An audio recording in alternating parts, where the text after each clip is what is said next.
ایک بادشاہ تھا، وہ پھولوں کی سیج پہ سویا کرتا تھا، خادمہ اس کے لیے پھولوں کی سیج بچھایا کرتی تھی۔ مدت گزر گئی، پھولوں کی سیج پہ سونے کا عادی تھا۔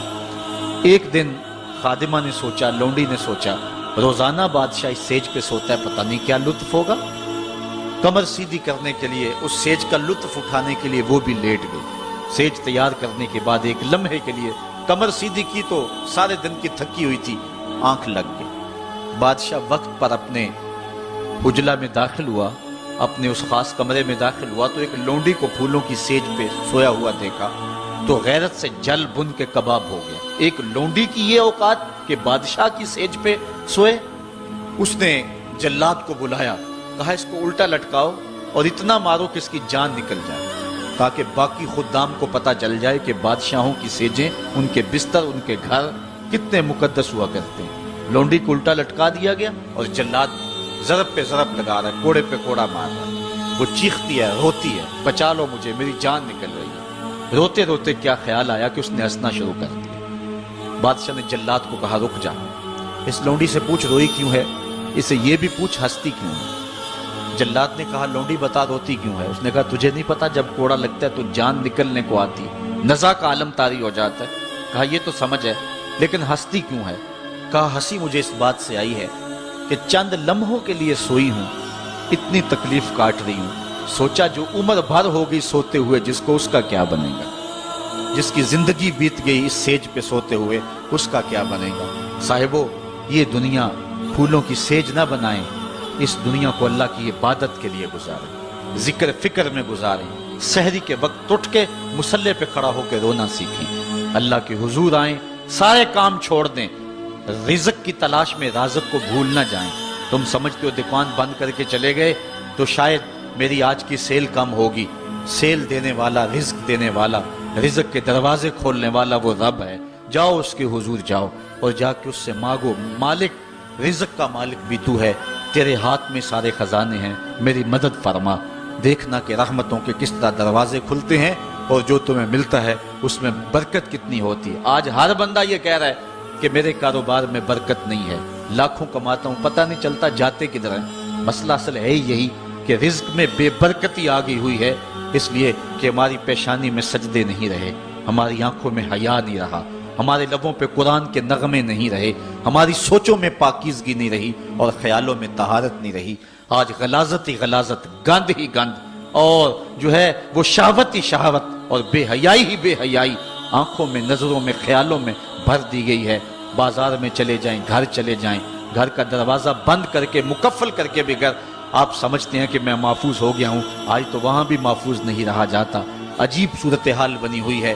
اپنے گھروں کو ان ساری شرارتوں سے پاک کرو اور اپنی نظروں کو پاکیزگی سکھاؤ، پھر دیکھنا کہ کس طرح برکتیں ہوتی ہیں اور کس طرح رحمتیں ہوتی ہیں۔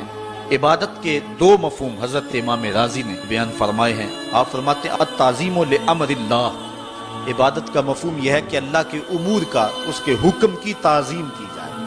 اللہ تعالیٰ جل شانہ کا حکم ہے تو دل جھک جائیں اس کے حضور اور اس کو ہی بڑا جانا جائے۔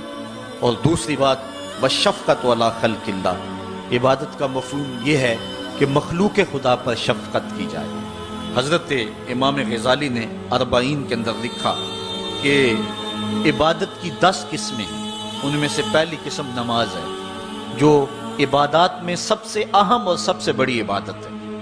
دوسری قسم زکوٰۃ ہے، تیسری قسم روزہ ہے، چوتھی قسم حج ہے، پانچویں قسم تلاوت کلام مجید ہے، اور چھٹی قسم ہر وقت ذکر الہی میں رہنا ہے، ساتویں قسم حلال رزق کے لیے کوشاں رہنا ہے، اور آٹھویں قسم پڑوسی، ہمسائے، ساتھی اور دوستوں کے حقوق ادا کرنا ہے، اور نویں قسم امر بالمعروف اور نہی عن المنکر کرنا ہے، اور 10ویں قسم اتباع رسول صلی اللہ علیہ وآلہ وسلم کرنا ہے۔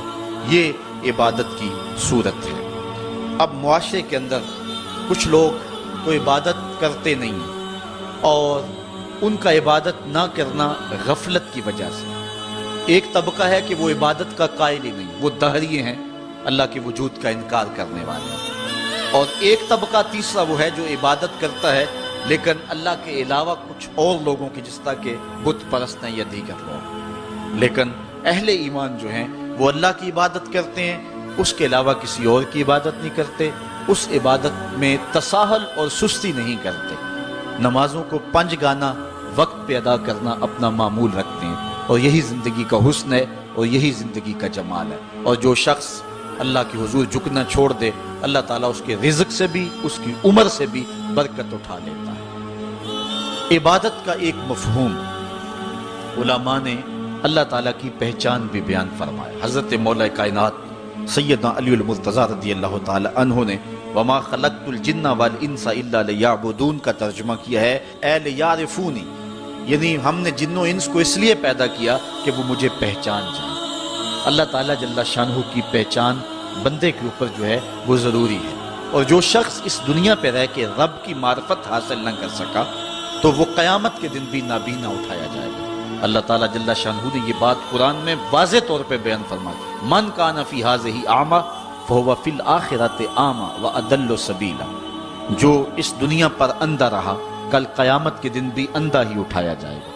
اس سے ان آنکھوں کی جو ہے وہ بے نوری مراد نہیں ہے، وہ تو حدیث میں آتا ہے جو آنکھوں سے آزمایا گیا کل قیامت کے دن اس کو اللہ جزا دے گا، اس سے دل کی بے نوری مراد ہے۔ ساری زندگی گزار دی، کاروبار کا پتہ کیسے کرنا ہے، سیاست کا پورا پتہ ہے کیسے کرنی ہے، ایک ایک امر کا پتہ ہے، ہر چیز کا پتہ ہے، نہیں پتہ تو جس نے پیدا کیا ہے، جو ہمارا خالق ہے، جو ہمارا رازق ہے، جو ہمارا مالک ہے، ہم لمحہ لمحہ ایک ایک ساتھ ایک ایک گھڑی جس کے محتاج ہیں۔ شیخ سعدی فرماتے ہیں سانس اندر جائے تو پھر بھی اس کے محتاج ہے، اندر سے خیریت سے باہر آئے تو پھر بھی اس کے محتاج ہے، اگر اندر والا باہر نہ آئے تو پھر بھی موت، باہر والا اندر نہ جائے تو پھر بھی موت۔ تو ہم ایک سانس میں کئی بار اس کے محتاج ہیں اور لمحہ لمحہ اس کے محتاج ہیں، جو ہماری ہر ضرورت کی کفالت کرنے والا ہے، جو ہمارا خالق بھی ہے، رب بھی ہے، مالک بھی ہے اور ضروریات کا کفیل بھی ہے، اور اس کو ہم نہیں پہچانتے۔ باقی ہر دنیا کی چیز ہمیں آتی ہے، ہمیں ایک ایک چیز سے پتہ ہے، ہمیں اتنا بھی پتہ ہے کہ فلاں کرکٹر نے چوکے کتنے لگائے اور چھکے کتنے لگائے ہیں، اس نے فلاں میچ میں سینچریاں کتنی کی ہیں، ہمیں اتنی تفصیلات کا علم ہے، ایک ایک شخص کے بارے میں ہمیں پتہ ہے، لیکن نہیں پتہ تو اس کا نہیں پتہ جو ہماری شاہ رگ سے بھی نیڑے رہتا ہے، جو ہمارے دلوں کے قریب رہتا ہے، جس نے ہمیں زندگی کی بہاریں اور زندگی کا جمال دیا۔